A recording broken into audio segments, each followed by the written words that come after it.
este o tentativă de omor cu masca aceea pe față.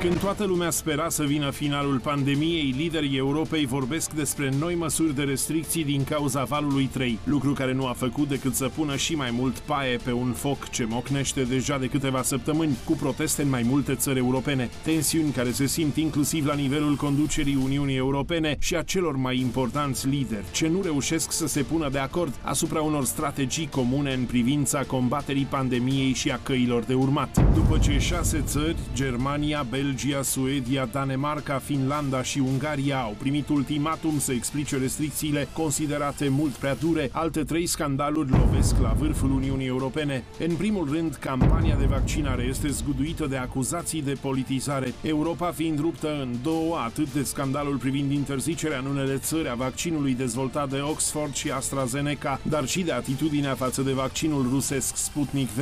În privința vaccinului Oxford-AstraZeneca, unele voci susțin că nu văd o simplă coincidență între acest scandal și tensiunile legate de ieșirea Marii Britanii din Uniunea Europeană. Altele spun că nu e de neglijat nici faptul că acesta este cel mai ieftin vaccin, $4 față de 20 sau 25, cât costă în medie cele de la Pfizer și Moderna. Ștefan Dascălu, cercetător român în imunologie la Oxford, explică de ce consideră că suspendarea vaccinului britanic a fost una politică și nu fundamentată științific.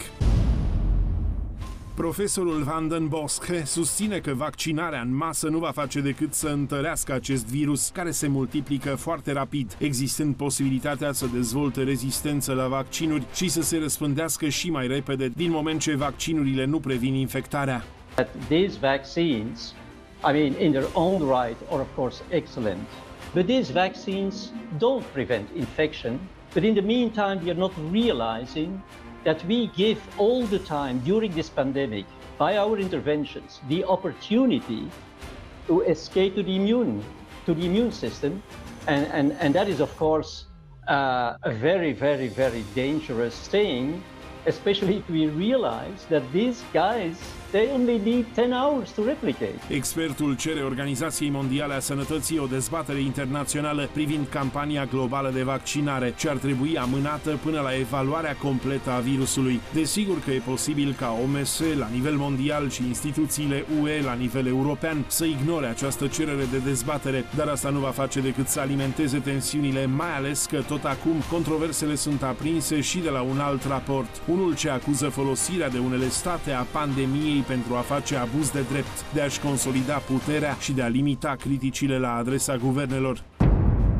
Este vorba despre raportul din luna martie al Civil Liberties Union for Europe, intitulat Sănătatea democrațiilor noastre compromisă de mulți lideri UE. Sunt constatate îngrădiri exagerate de drepturi, inclusiv a celui de asociere, presiunea asupra libertății de exprimare și afectarea democrației. Încercarea de împiedicare a unor anchete jurnalistice sunt reclamate în Italia, Croația și Slovenia. În Spania, raportul condamnă brutalitatea poliției la proteste și folosirea legilor penale pentru îngrădirea libertății de exprimare, iar de modificarea legislației în proceduri rapide și netransparente sunt acuzate și țări precum Germania sau Suedia. Dar cele mai grave schimbări, spune raportul, s-au produs în țări cu probleme îndelungate privind democrația și statul de drept, precum Bulgaria și România.